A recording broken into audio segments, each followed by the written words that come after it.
Ndipo dondola magazi arenda chonchi nkuzungula pantsinjeko tembo dakapeza pantunda yapo. How was the body when you found it? Mazinthu zimene zonse dapeza atatenga.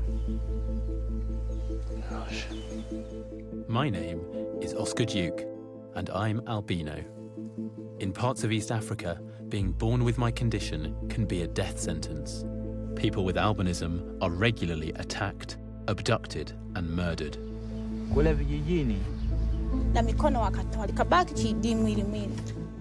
Their body parts are used in potions sold by witch doctors. They just weakened the nerves by hitting him hard, and all the teeth were out. Do they specifically want the teeth? Is that? Yeah. It is something that is valuable, according to them. In Britain, I work as a doctor and lead a normal life. I can't imagine what it's like to live in such fear. I wanted to find out why this is happening. itoke ili kusudi. What do you think it says about the society in Tanzania that children like this are forced into isolation? The society has to understand that this is not a good thing. So this is the prison. And what kind of person would murder someone like me? Do you think it's okay to kill somebody for money? Silly. So why did you do it?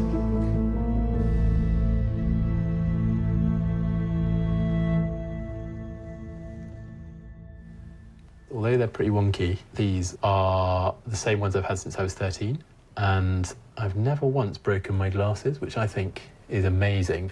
Although actually, glasses have kind of come back round, haven't they? They're sort of a bit more cool these days. Not these ones, though. I was first diagnosed with albinism when I was 6 weeks old. My parents aren't albino, but each carries the same faulty gene, which they passed on to me. It means I can't create a pigment called melanin. As well as giving skin and hair its colour, melanin plays a vital role in the retina, so my eyes don't work normally. Rather than just being still, if you focus on something, they kind of wobble. Can you see that?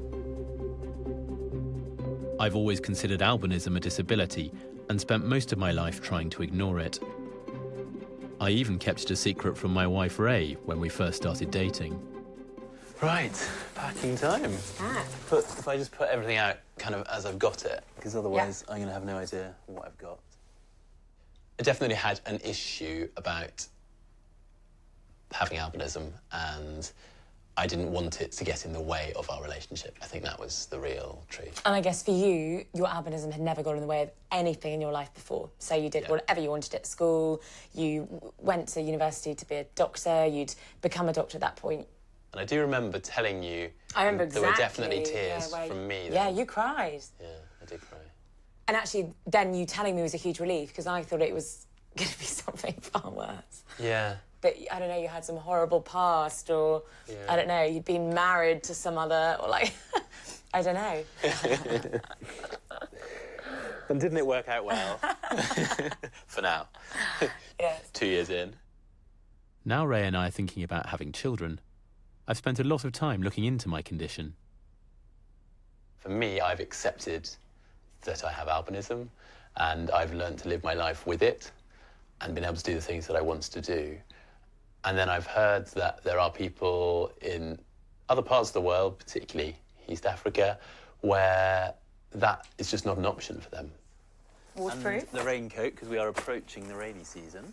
I'm heading to Tanzania, which has among the highest rate of albinism in the world. Albinos who live there have been stigmatised, persecuted, and even killed. People are being murdered because of something that's wrong with them in their genes. It just doesn't seem right to me. I want to find out why people like me are being targeted, and what can be done to help one of the most marginalised communities in Africa.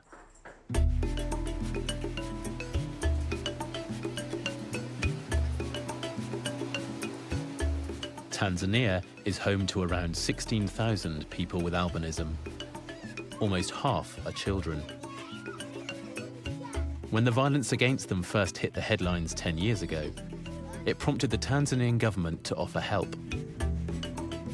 My journey starts in Arusha, in the north of the country.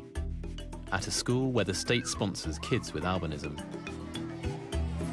I was the only albino at my school, but here there are 16, including 12-year-old Dixon. Hi, Dixon. Hi, Oscar. How are you? Fine. So good to meet you. So are you guys in the same class?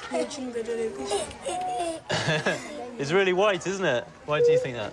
Because the skin is... Because my skin is white too. Yes. Yeah. Is that melanin? Melanin. Yes. Yeah, amazing. You guys, you know it all, don't you? Yes. We don't have melanin, do we? No. Does that matter? No. So do you think I'm the same as these guys? No. Why do you think I'm different? Because the melanin of your color is not the same with this one. It looks the same to me. But in the body, they are not the same. Why are they different? Because when you pass on the sun... It's the same. Yes. If I go in the sun, I get really, really burnt. The sun is really bad for my skin. Just like these guys. Exactly the same. Yes, because What? of your eyes may have already seen this. You see my eyes? Yeah. Tell me about my eyes. It's different. It's different. Yes. No, it's not different. Yes, it's different. Don't you see it? It's different. Bye-bye. Let's go. Having no melanin means that the back of our eyes can't focus on long distances, so it's difficult to see things like the blackboard. Today, I'm going with Dixon and the other children with albinism at his school to an eye clinic to see whether they can get any help. And the muscles. Let's see.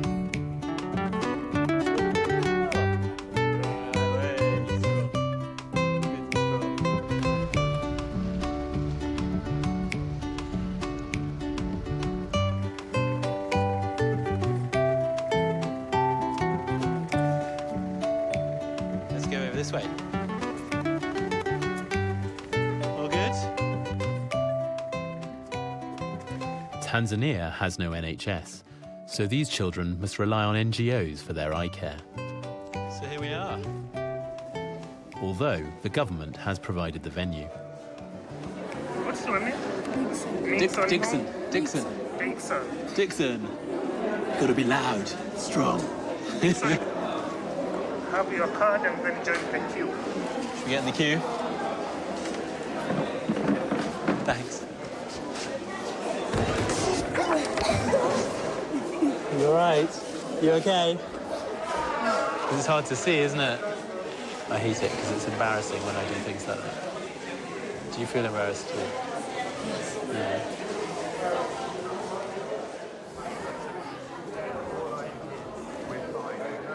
And my heart just completely went out to him because I can completely relate to that feeling of embarrassment when you are trying to just be normal and then you do something and you fall over and you trip up and then you just feel really stupid. You just want the world to swallow up and take you away. And he did that, but we had a chat about it, which was really nice. You doing all right? Everyone here will have their eyes tested. Can you try this one? But only some will qualify for the prescription glasses. This one? Yes, very good. Where did you get to? Here goes Dixon. This vision programme will only reach about 1,000, or 12% of albino children. Can you see me any better? So Dixon is one of the lucky ones. So awesome. Awesome!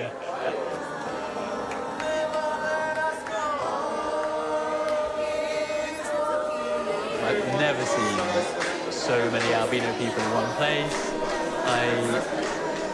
There's such a sense of happiness as well. Nobody here is feeling sorry for themselves. You know, they can completely relate to that, and I think, good for them. But even in the upbeat atmosphere of this clinic, some of the conversations hint at the darker side of albinism in Tanzania. Sir, in your country, is there any history of killing people with albinism? No. No. None. No. So how they treat you is equal the way they treat others? I would say, yeah, equal. Oh, In England, there are much less people with albinism than there are in Tanzania, yeah? It's believed that the smaller gene pool in parts of Tanzania is one reason for the high rates of albinism. Being an albino in Britain, where lots of people are fair-skinned, means my condition mostly goes unnoticed. But being so pale in a country where almost everyone is black means you really stand out. That difference has led to prejudice against albinos and fueled superstitious beliefs that have existed for generations. Have you ever heard anything bad about people with albinism? Tokea kama vile kuwatenga wakati ni binadamu kama sisi. And why have they been excluded? Ilikuwa kuona kama vile wao sio sisi kwa sababu tumetofautiana ngozi. Have you ever met anybody who says bad things about people with albinism? Yeah, wapo. And what sort of things would they say? Kwa maneno yao wanavyosema, kwa watu kama wale wanawachukulia kama watu ambao ni madili. Sometimes wanasema hivyo, wengine wanasema kwamba ni albino, wana madini mazuri yenye kuleta pesa. Ndio hivyo changamoto za watu wanavyosema wenye akili tofauti. Is it something people talk openly about, or do you think people are scared to say these things even though they still believe them? Huwa wanajificha, hawezi wakaongelea hadharani, wanajua ni baadaye inaweza ikawakosti. Do people have names for people with albinism? Aliona shida sana majina kama hayo. Saa zingine anaitwa dili. Dili ni kitu cha nani cha hela. Asante sana. As outrageous as it seems, the belief that minerals from an albino's body bring wealth has led people to kill or mutilate them for their body parts. Since 2006, local charities have recorded 170 attacks, 70 of which were fatal. To find out more about these brutal acts, I've come to Mwanza city in the north of Tanzania. This region is known as the Lake Zone. There have been more attacks against people with albinism here than anywhere else in Tanzania.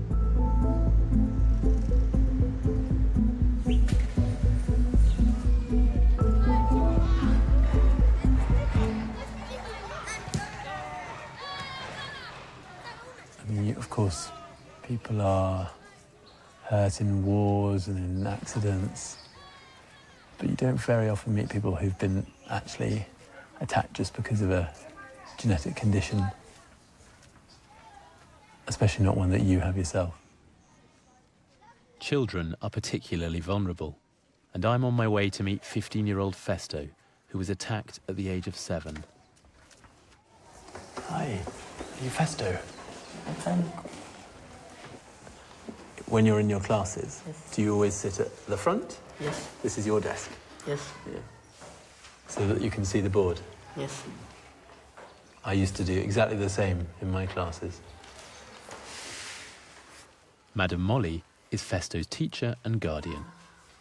The mother was in the kitchen preparing their evening meal. It was not late in the night. It was around 7 p.m. in the evening. And while the mother was preparing supper for the other children, a group of men came in. He didn't tell me the exact number of the attackers, but there were more than 4. That is what he told me. Yeah, there were lots of people.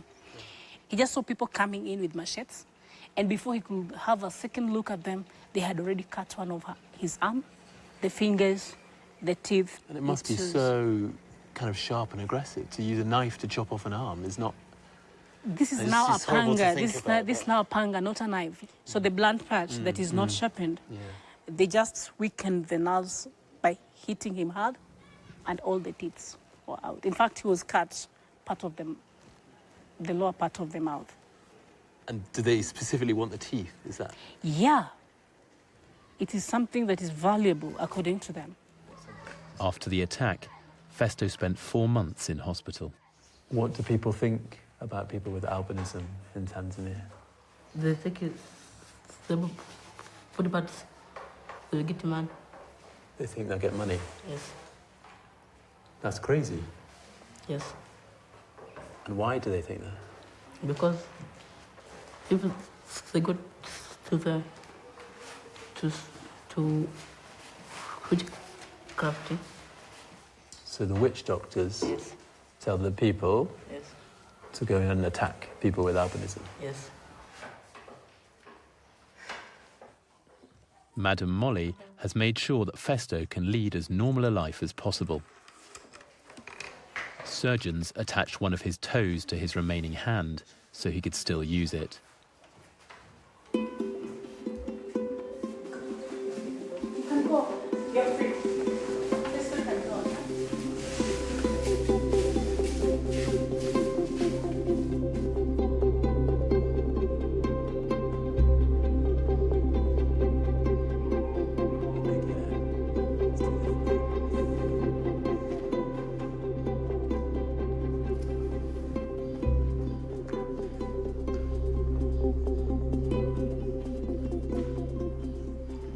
He does it. It's his problem every day. So when he drops his pencil, he knows how to get it, of course. He doesn't sit there and let everything fall apart around him.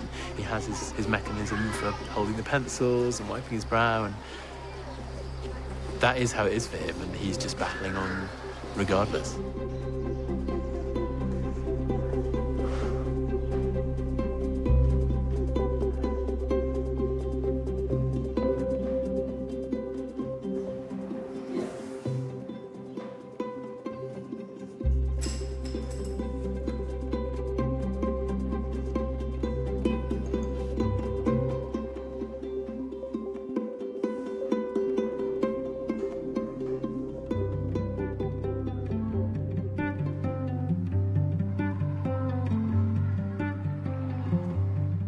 It's heartbreaking, really, to see what's happened, but heartwarming to see where he's going and how he is now.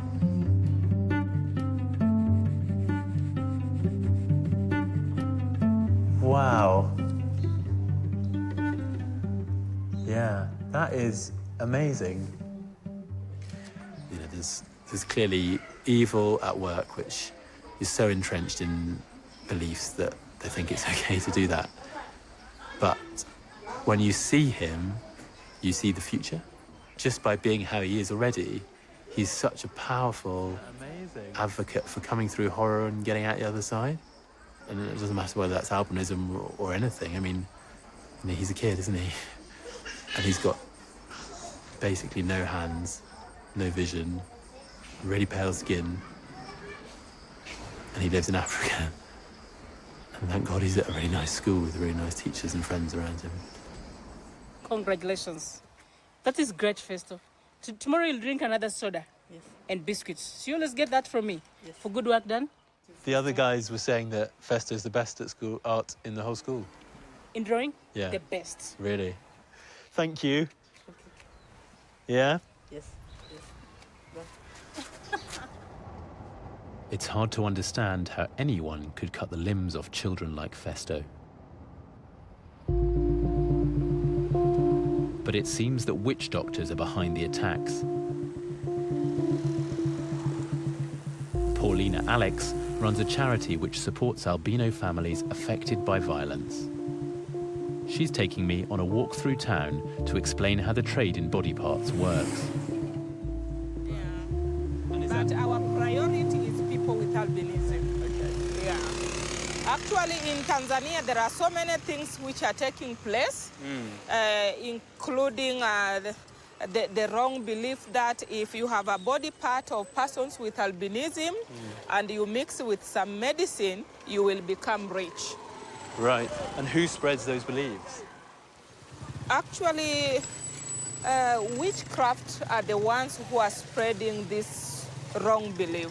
So they're the witch doctors? The witch doctors. So people are buying these potions then? Yeah. And how much would a potion cost, you know? It is a lot of money. Like? Starting from 20 million Tanzanian shillings and above.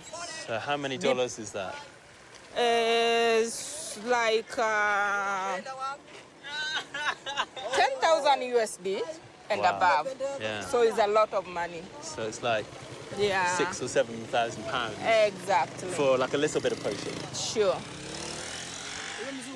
The average wage in Tanzania is only £60 a month. And it's a weird question to ask, but like, So like a hand or a body part, how much would somebody get for that? According to what I have been hearing from other people, depends on the body part you have. If you have a leg, it means the price is higher. Because there's more? Yeah, it's more. If you have hands, the price is a little bit cheap. Yeah. It's crazy, isn't it? Mad. Yeah, sure. And then who buys the potions? The businessmen are buying this. The miners are the ones who are buying, fishers. So there are so many people. And sometimes they are mentioning some politicians. Some politicians buy them as well. NGO research suggests that the rate of attacks against albinos increases just before an election. It's alleged that even some politicians believe albino potions will help them gain power. But even though the past decade has seen a sharp spike in the number of attacks being reported, Paulina believes the violence may have been going on for much longer. And I remember when I was a child, my grandmom used to tell me that people with albinism, they don't die. They normally disappear. Really? So when I recall back, it means that the killing of people with albinism started a long time ago. How can you say that someone is disappearing? I see what you mean. Yeah, instead of dying. So they, So they were maybe even being killed then. Yeah. So it's a very kind of ancient tradition. Yeah, sure.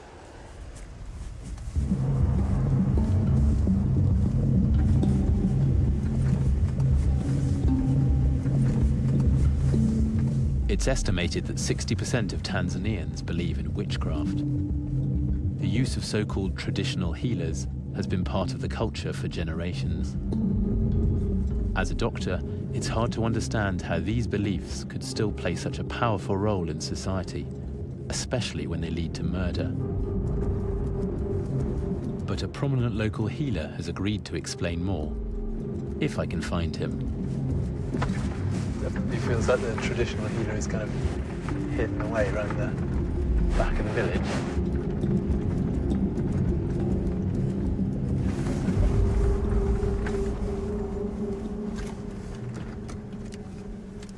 Right, kind of in the woods, isn't it?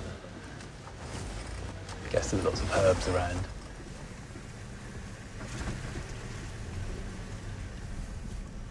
We haven't seen anybody with albinism anywhere nearby, which is probably for the best, isn't it? Just me.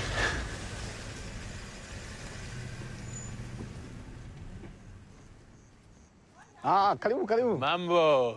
Poa. Habari yako? Hello. Salama kabisa. Unaitwa Oscar? Oscar. Mimi naitwa Bujukano.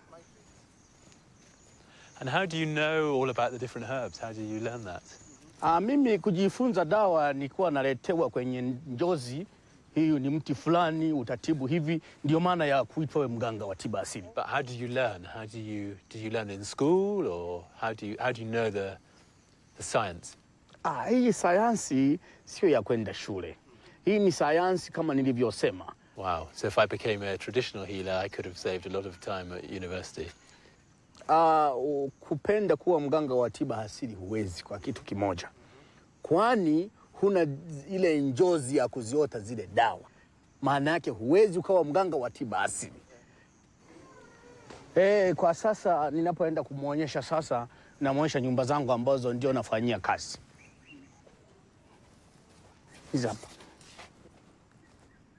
And so what is this herb? And what does it help with? What's it for? Hii kusaidia kama nilivyosema, mambo ya mikosi, kila mtu ana mikosi. Na maana ya mkosi, unapoioga maana yake mikosi imeisha, watu wanakupokea vizuri. Ndio maana dawa unajua hapa imefanya kazi. Hata mimi kama wakimleta hapa kabla hawajamfikisha hospitali, siwezi kumtibu. Namwambia nenda kwanza hospitali. Kwa sababu inawezekana kumbe ni malaria. Wanajua sasa hii sio malaria, ndio wanawarejesha kwetu. Asante. Haya. So you are a traditional healer. Is that different to a witch doctor? Mimi mganga wa tiba asili niko mbali sana na mpiga ramli. Kwani mpiga ramli yeye kazi yake ni kutafuta kuchonganisha. Mchawi yeye kazi yake ni mambo mengine kabisa. Kwa hiyo mganga wa tiba asili yeye kazi yake ni kujua dawa za kuponyesha magonjwa. Hana tatizo lingine. Yeye mganga wa tiba asili kazi yake kubwa sana kufanya juhudi chini aponyeshe magonjwa. Kwa hiyo huyo sio mpiga ramli. After the attacks started coming to light, the Tanzanian government decided to regulate traditional healers. In order to practice legally, you now need to be licensed, and Mr. Bujikano is working with the police in an attempt to root out the violent witch doctors. Before I leave, I wonder whether there's anything he can do for me. Hii unapoikamata maana yake tayari umekamata kitu ambacho babu yangu alichonikabidhi. Basi haka sasa nakatemea mata yangu naanza kusafisha. Hivi kama una mikosi itoke ili kusudi uende njia zako ziwe nyeupe. Hakuna mtu akukufanyia madhara yoyote yale. Kila ukisimama kwenye umati wa watu unaongea maneno yako wanakusikiliza. Hata kama una shughuli zako zipande juu. Asante sana. Thank you. Thank you.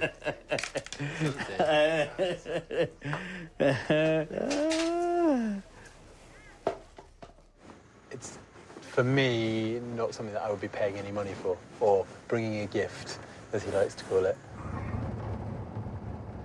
But it is part of their culture, and he's obviously a prominent, relatively wealthy member of that village society. So he is listened to, and so you could see how if somebody like him went off the rails and decided that they wanted to use people with albinism in their potions, that probably people in the community would go with it, especially if there was a big financial reward behind it. So they have a lot of power, I would say.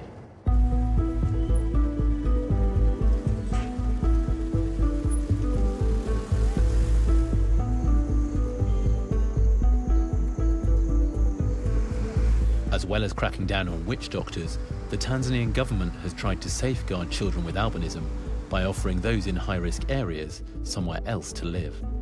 Many have been placed by their families in secure residential centres called Protectorates. We're following a member of the Tanzanian Albinism Society, and as you can see, well, you can't see really, because it's just a dirt track with lots of dust coming off the Jeep in front. Charles and Kulwal had to flee their home 4 years ago and put their 2 children into one of these centres. Since then, they've had 3 more. Asante kukufahamu. Yes, it's better. I was too slow. Yeah. And these are your children as well. And what's your name? Peter. Peter. Nice to meet you, Peter. Mambo. Can I have a hug? Hey, how are you? Habari yako? You're adorable, aren't you? Mama poa. Oh, cool. Yeah. And who's this? Salma. Salma. And how old's Salma? Ana mwaka mmoja na miezi mitatu. As both Charles and his wife are albino, any children they have will always have albinism. So 2 of your children are in the Protectorate Centre. How safe is it for you all living in the village here? Hapa tangu niingie sijaona tatizo lolote au mtu wa kunibuguzi au kinyemelezi zozote hamna, sijaona kabisa. So you had to leave the village that you lived in for how many years? Huko tangu nilizaliwa mimi mwaka 1977 nikatoka pale 2012. Wow, so you lived there for your whole life until 4 years ago? And would you ever want to bring your other 2 children back home? Mwisho nilichukua majukumu hayo, mara ukienda watoto wanakulilia wanakuambia baba. Has Mummy been to see her other children in Buhangija recently? Naogopa labda kuwa tuna sehemu ya kimjini kama Shinyanga hapo, anaweza labda hofu ya kwamba akabuguzi kwamba anasema anapelekwa Buhangija. If Charles wants to see his children, It's 2 hours each way on public transport. He can only travel when he can afford it. The tiny wage he earns from fetching water means the £2 bus fare is usually out of his reach. The last time Charles saw his children was 4 months ago. Here we are.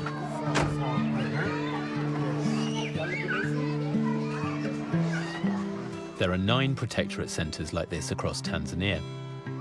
Since 2006, more than 500 children aged from 3 to 18 have been hidden away behind high walls and barbed wire. Nobody can go inside without permission from the government, and it's guarded 24 hours a day.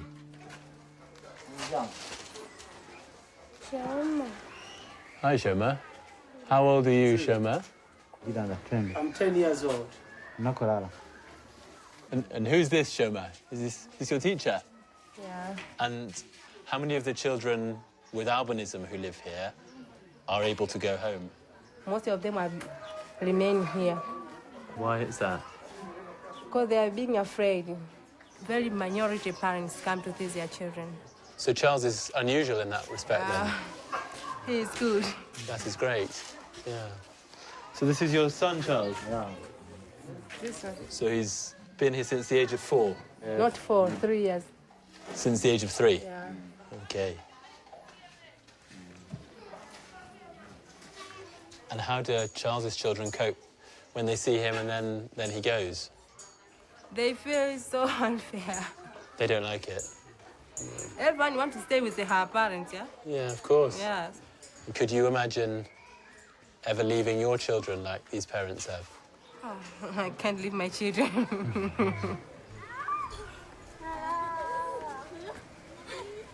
To understand what life is like for the children here, I need to speak to the headmaster. Hello. Oh, yes, my name is Selemani Shabani Kipanya. Yeah, I'm a school headmaster and the center as well. So you're in charge of the Buhungija Protectorate Yes, Center? Buhungija as well. Wow, right. It was special for the people, for the blind people. So it was always used for blind people? Yes, before the killings of the albinism started. Yeah, there was no fence, it was just open. So that's all been added in since the attacks happened? Yeah. Yeah. The problem we have is that the space is not enough. Is the government helping you to increase that space, or? Yes, they are trying to do that. And do you ever do any, like, trips to go out to take them out of the centre? Not more than... Sometimes we have the people who are helping us. They take them to several areas, but most of the time, they used to stay here. Stay here? Yeah. This is the dormitory, as you see. What do you think are the psychological problems of living here for the children?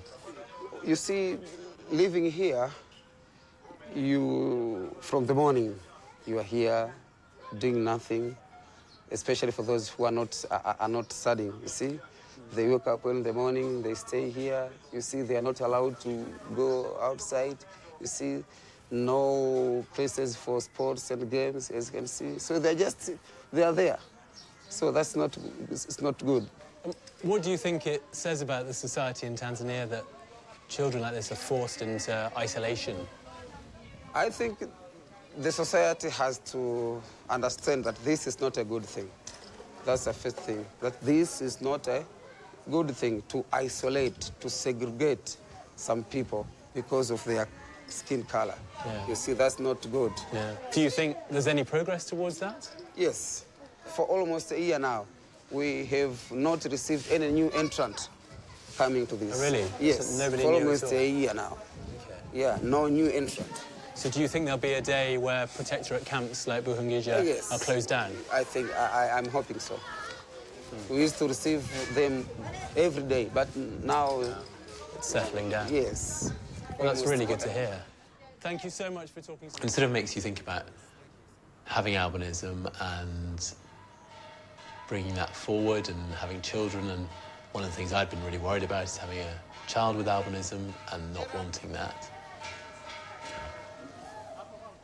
I still feel that I wouldn't choose to have a child with albinism, but when you meet people like this, you can't help but feel, in terms of what I would be able to offer to a child who had albinism in my life, they could have a fantastic life. And that is so distant to what would happen if you had a child with albinism in Tanzania.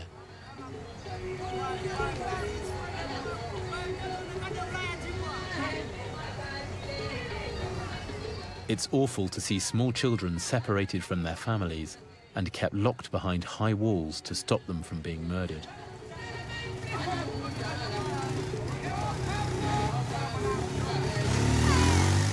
I want to know what the police are doing to catch the killers and punish those involved in the trade.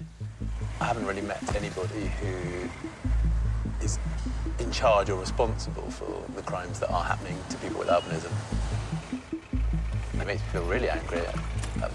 Everybody should have a right to have a just, fair life, whether you're black, white, or anything in between.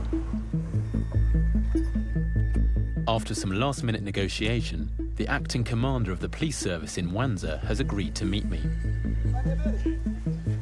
I'm hoping he'll be able to give me some answers. My name is Augustine Senga. Very good to meet you, I'm Mr. the regional Senga. crimes officer, but for the time being, I'm acting as the regional police commander. Excellent. My commander is on vacation. So you're in charge? Yes. Excellent. Of the region. You're welcome, sir. Very good to meet you. Thank you. Very much. You're welcome. Can I join your company, please? Yes.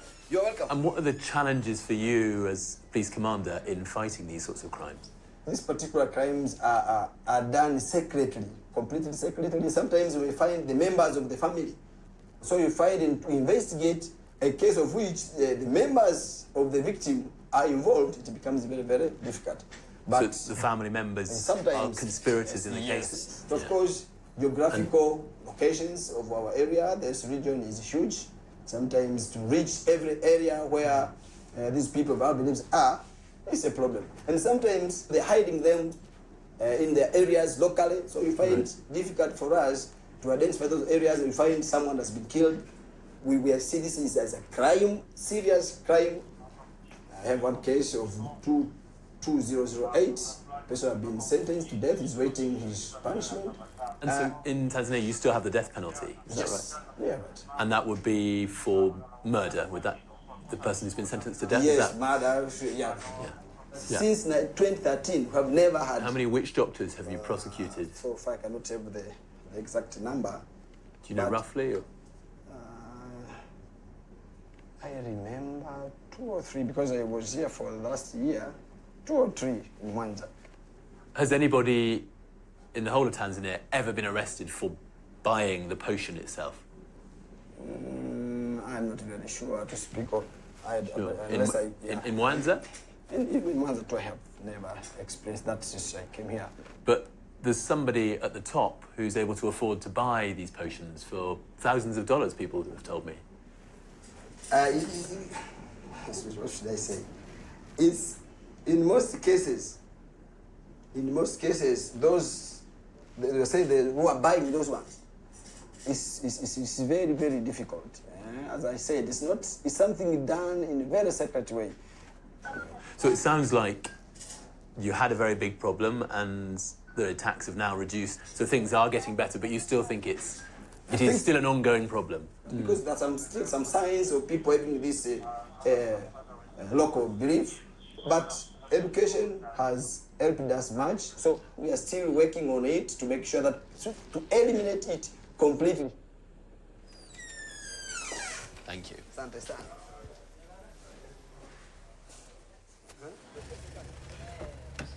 It gave me a lot more faith, actually, that stuff is being done. It was slightly difficult to push him on the sort of higher parts of society, and obviously there is something high up which is fueling this trade in albino body parts. But then he didn't say it didn't happen, he just said he had no evidence for that.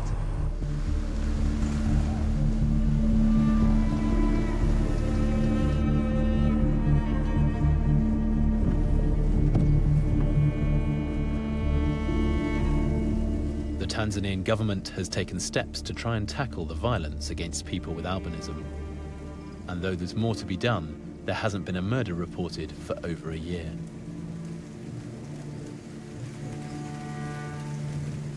There's definitely a concerted effort to try and improve things for people with albinism.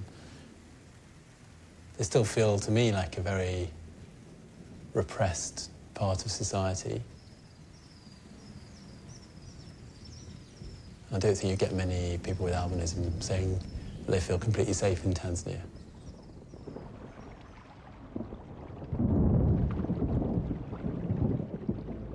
The crackdown in Tanzania seems to have driven the problem over the border to Malawi. In the past 2 years, there have been 65 attacks on people with albinism, 47 attempted abductions, and a spate of brutal murders which have claimed 13 lives. I've come to Malawi to try and speak to someone involved in this recent wave of killings.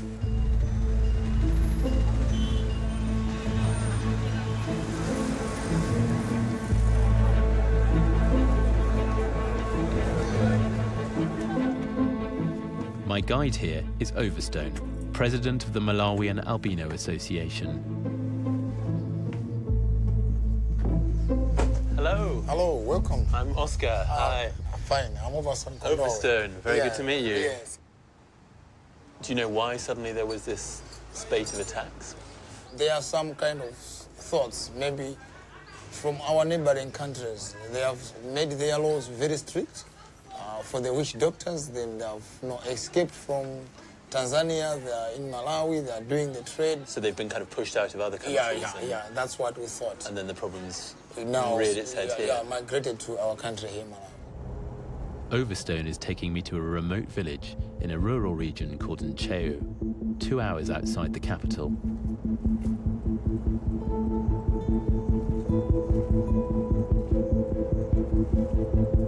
I've come to meet the family of Fletcher Messina, an albino man who was murdered 6 months ago. But first, Mr. Zebra, the local English teacher, wants to show me evidence that Fletcher's murder was just one in a series of attacks against albinos in the village. This is the graveyard? Yeah. This is one of the graveyard which was opened and the remains have been removed. Gosh. It's open. And this belongs to a person who had albinism? Yeah, that's it. This is the source of money which they talk about. That's why they came to kill Messina there. Yeah. Right. Yeah. This is strange. It's strange. Stealing somebody who's already gone. It's strange. Yeah, stealing someone who's already gone. It's exactly true.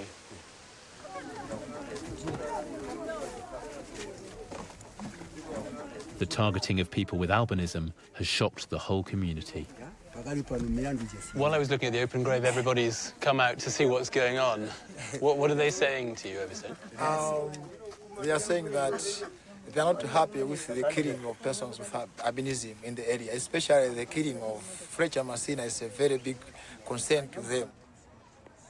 Chikumbutso is Fletcher Messina's brother.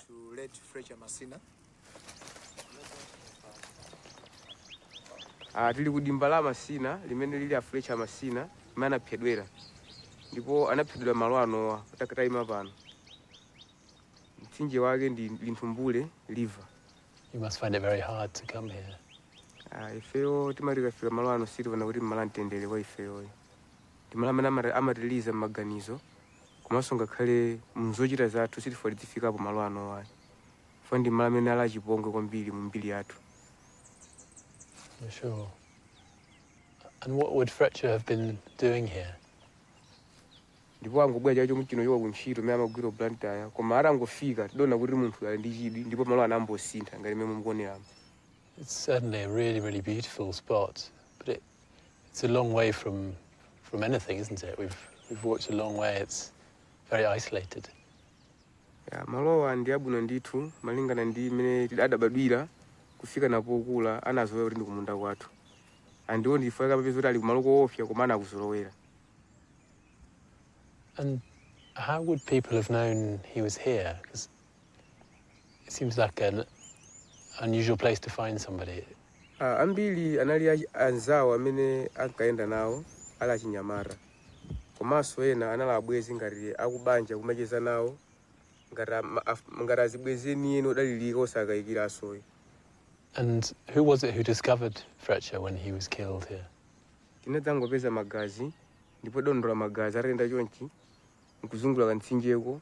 Tembo dakapeza pa mtunda yapo, pakuoneka nsangu katika rino, patsogolapo. 150 meters. You said that there was some blood here and you found the body over there. How was the body when you found it? Mtembo linaupeza uradulidwa ziwalo. Lilime arachotsa, manja omuje ni mojo inamu aradula aratenga manjawa.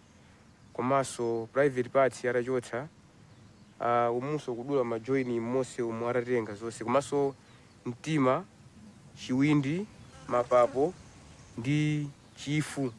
Anangosema marumbo ochepa amene atinawapeza wali munthu ilawo. Koma zinthu zimene zonse dapeza aratenga.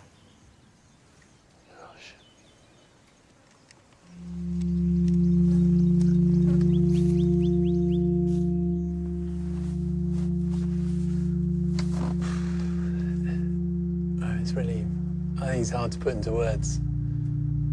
It's kind of like a, you meet the community and the family and they're basically just living a nightmare. He was just sorting out his tomatoes and was killed in a brutal, brutal way. Because he had albinism.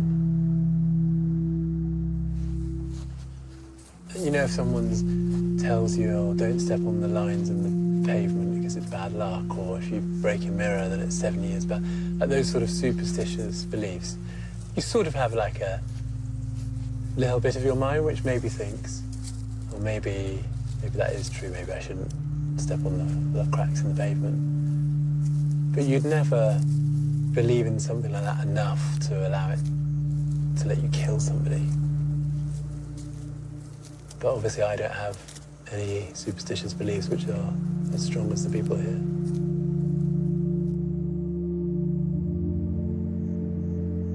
While superstition plays a big part in these murders, there's got to be more to it than just blind faith. Back in Lilongwe, the chief advisor to the president has allowed me entry to the notorious Maula prison. I'm going to meet one of the people being held on remand for the murder of Fletcher Messina. I'm finally able to go face to face with someone who can tell me why he murdered an albino. So this is the prison? Yes.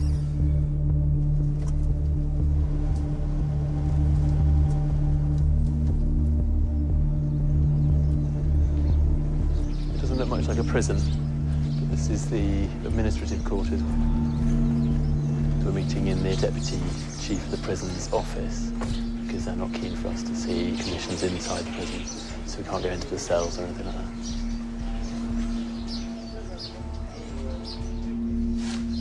Hello. Sir. My name's Oscar. Thank you, sir. My name is Albert Malon. Okay. I guess the first question has to be, why did you murder somebody with albinism? Naida kutumidwa ndani kwena amene anachita kutipanga kuti zimene zichitike. And did they promise you anything? Natilonjeza kuti atipasa ndalama kwana 40 million Malawi kwacha. And how many people were with you? Now we want 7. And they promised each of you 40 million kwacha? And atitizagawana. Do you mind telling me about what happened on the day of the murder? Nango tilimbikitsa kuti tiye tipite kumalo kumene ya malima. Ndi tinapita kumalo kuti ndokampeza munthu. And then? Panakhala chiganizo chokampeza munthu uja ndokampanga chipongwe chimene chinachitikacho.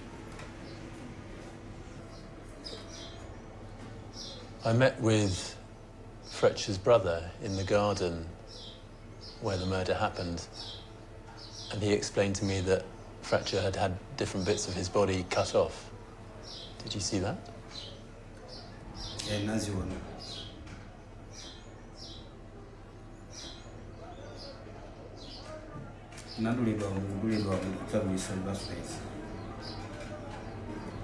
Why? Fuatsikulo kunali kuimba foni.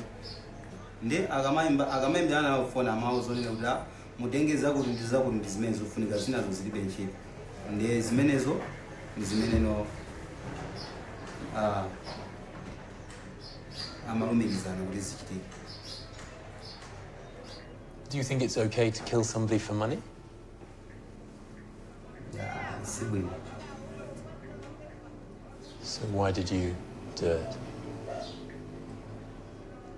Chifukwa chakuti nthawi nake zikamachitika ndi ukakhala kuti ukhungu kapena kuti satana akakubwerera suzindikira chimene ukuchita umakazindikira utalakwitsa kale ndiye mpamene umazindikira ndalakwitsa. Do you believe in witchcraft? Ndimakhulupirira. Can I ask, 40 million kwacha, that's a lot of money. How much money as a farmer would you have made in 1 year? Ndimata kupeza ndalama kone 150,000 apoya ingati ndalephera ndiye kuti mabwerera ndi 200,000 for yakuti mwina mvula sina inde kuno koma nthawi imene yobe ndimaona kuti zili kuno mwanga. So what sort of person would have 40 million kwacha? Sindikudziwa chifukwa ngakhale ndalama yonso ineyo sindinayipireko. Did you receive any money at all for what you did?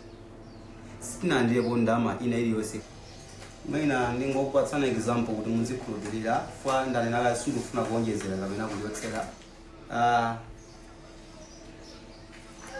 Sindingathe kupanga chinthu chimene sindikudziwa kumene chikulowera ndipo kumapeto kwake ndikhozoona ngati kuti chinthucho ndachipanga ngati ndini wamisala koma ineyo sini wamisala komanso ineyo sindinapange zinthu mwa ine ndekha kapena kuti popanda wina wake kunenapo zimenezo zoyo koma chifukwa chotsogozedwa ndi zikhulupiriro zimeneyo anali nazo komanso pa zimeneyo ankalankhula ndi chifukwa chake ndimalimba mtima onena kuti izozo chifukwa kuti adachita kupanga kuti zimene zichitike pozindikira kuti ndinenso munthu ngati zimene ndinatani kuti ndinachita chifukwa chake ndili ndi moyo komabe ndingopempha Mulungu kuti azindikhululukira koma ndisadzayankhule zowonjezera kapena kuchotsera.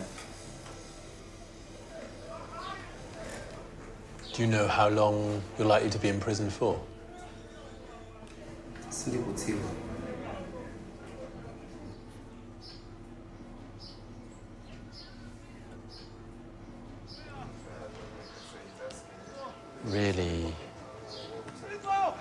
Really shocking, actually. And what happened, you know, because it's not just a murder, it's like a mutilation, there were hammers and sticks. You can blame Satan all you want, but yeah, maybe, you know, it is kind of work of the devil, isn't it, whatever your religious beliefs are. But, you know, it's not like they were possessed and made to do it. That they did it because they thought they could get money. And now I find that disgusting.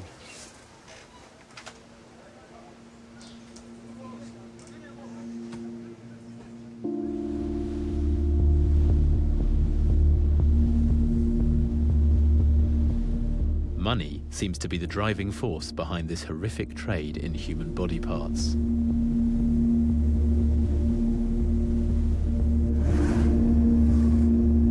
I think it shows that life is very cheap. The value on life is much less, and I guess that some of that comes from a culture where people die at home, around people, life expectancy is shorter, there's less provision to deal with disease, and public health is just at a lower level than we'd see in Western Europe. And it's really sad that people are prepared to kill, and it's just a bit more easy come, easy go, I think. The attacks on people with albinism have brought international attention and a proactive government response. Now the albino population is being helped in other ways. Standing Voice, a UK charity, provides skin clinics like this one across Tanzania. So before I say goodbye to East Africa, I'm finally able to put my doctor's hat on again. Unajua kama mafuta yetu ni mazito. Kwa hiyo unachukua tone, unapaka kwenye paji lako la uso. Hapa.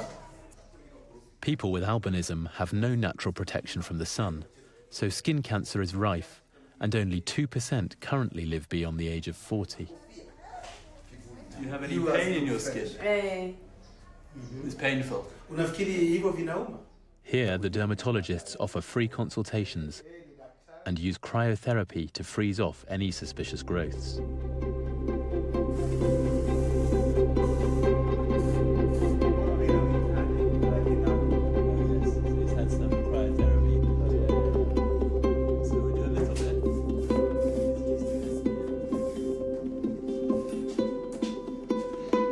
It was really lovely to see that family with their cute little daughter who had albinism. Her skin was immaculate. She's living in Africa the whole time, and they've been able to access the skin clinics and have been given the sunscreen. She doesn't expose her kid to the sunlight. So we do examine the feet, the whole... The mum puts it on twice a day, every single day. That is, that's a big commitment for any parents have to do. Great shoes. Ticklish? Yeah, well done, Mum. Asante. Keep up the good work. After some of the horror I've witnessed here, places like this give me a tiny glimpse of the change that might be possible. It's so lovely to see the little ones because they are so innocent, they're not affected by any stigmatisation, and if there is stigmatisation, they just don't understand it at that stage. So they, I guess, represent a massive hope for the future.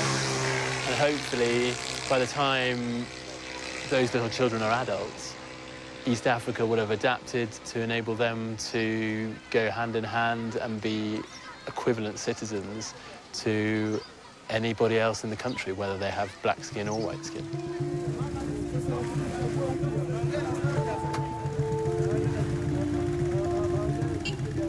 And I'm heading back to England with a different outlook. I definitely feel very proud of the people with albinism in Africa, and I'm not in their camp, very, very luckily for me. But I feel that they are very brave and amazing, really, how well they survive given the pressures that are on them.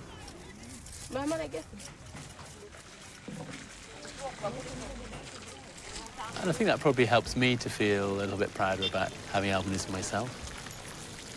I don't have anything to fear on a daily basis, unless someone doesn't like this film. And I think just the process of talking about it so much has been helpful to me.